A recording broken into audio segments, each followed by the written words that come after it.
This week on the net, the best sites for getting rid of unwanted Christmas gifts. The week's news and the video of the week.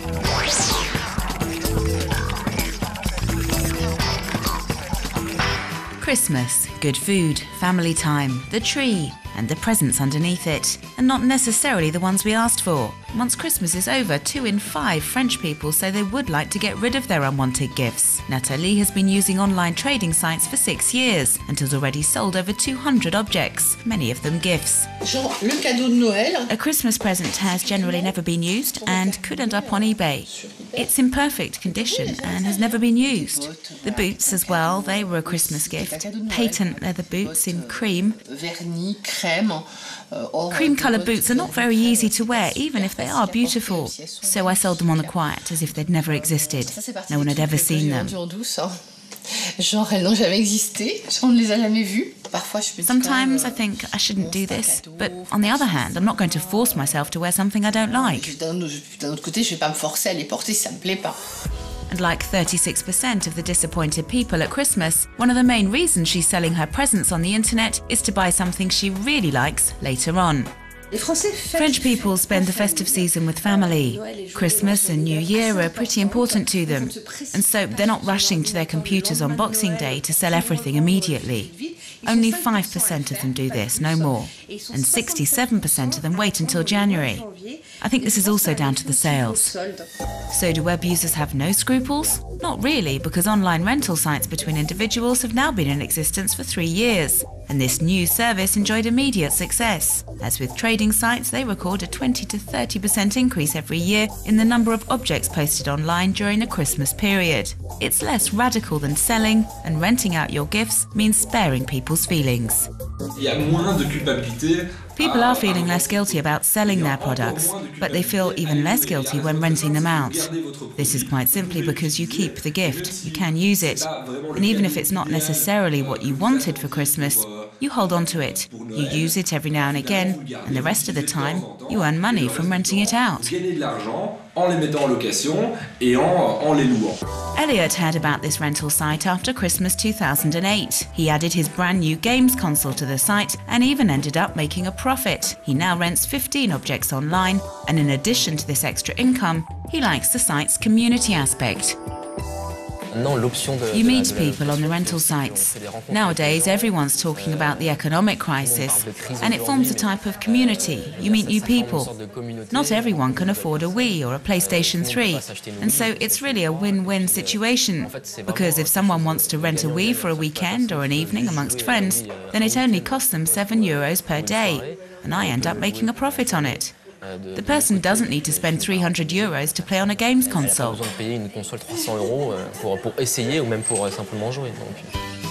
And the final, less mercenary option, exchange sites for individuals. No money changes hands, it's a simple swap. It's a way of getting rid of a troublesome gift without feeling bad about it.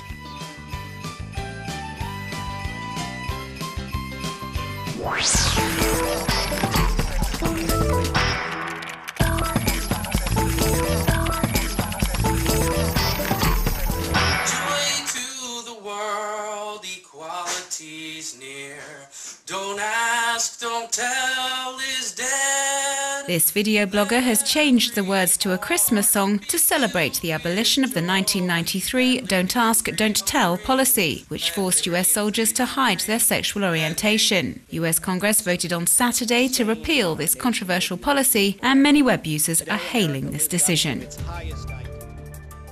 Dozens of citizens have posted videos like these ones on sharing sites, applauding Congress's decision to do away with this discriminatory law. This man from New Hampshire, who goes under the pseudonym Tetsubo57, is trying to calm them down.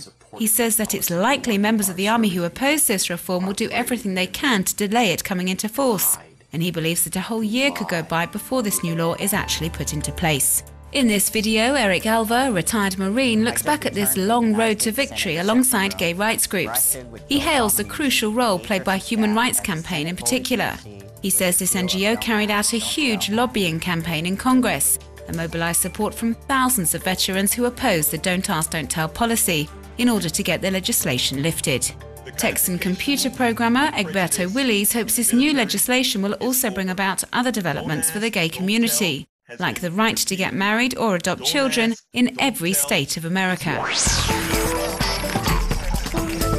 This video shows the army, which has remained loyal to Laurent Gbagbo, taking harsh action against pro-Ouattara demonstrators. Violent clashes that have reportedly left at least one person dead. These images are not available on the censored local media, but citizens are relaying them online to help illustrate the tense climate that continues to reign in Ivory Coast's economic capital. For many residents of Abidjan, the web has indeed become the only way to share eyewitness accounts and obtain reliable information on the situation in the country. Videos that allegedly show pro-Gbagbo soldiers committing brutal acts are multiplying on the web. One anonymous web user has posted these images online, in which a demonstrator appears to have been left to die in the street after being beaten up by the police. Twitter is also being used as a platform to relay all sorts of rumours. Sanders225 talks of the death squad that reportedly intervened in neighbourhoods where Ouattara supporters lived. Canatiques claims that Liberian mercenaries have joined forces with Laurent Gbagbo and are apparently attacking his opponents. In view of these accusations, Gbagbo supporters have decided to respond and are using the web to do so, as we see in this video, which shows a mass demonstration organised in Abidjan this weekend by supporters of the outgoing president. Their objective was to convince international public opinion that the majority of Ivorian people support him.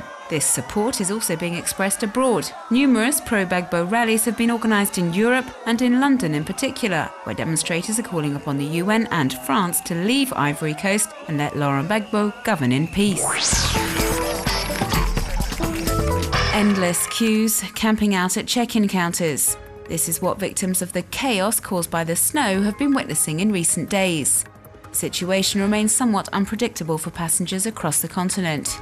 Here's a look back at a week of misery for travellers.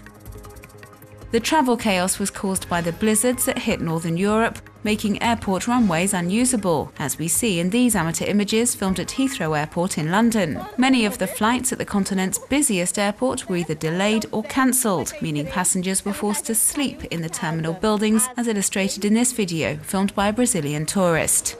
And it was above all the lack of information from airport authorities that infuriated travellers. This English woman had 2 flights cancelled without any warning from the airline and said she had no information on the status of air traffic. As for this American traveller, he could not understand how the snow could bring such a large airport to a standstill. In view of this influx of stranded passengers, the London airport is using its Twitter account to answer travellers' questions before they leave for the airport, and thus avoid congestion at the check-in counters. Airlines like British Airways and Air Canada are now working along the same lines and are communicating with web users directly, instead of providing information in a unidirectional fashion. And as planes were struggling to take off, some travellers decided to get to Paris by train, but Eurostar passengers at St Pancras station were met with endless queues.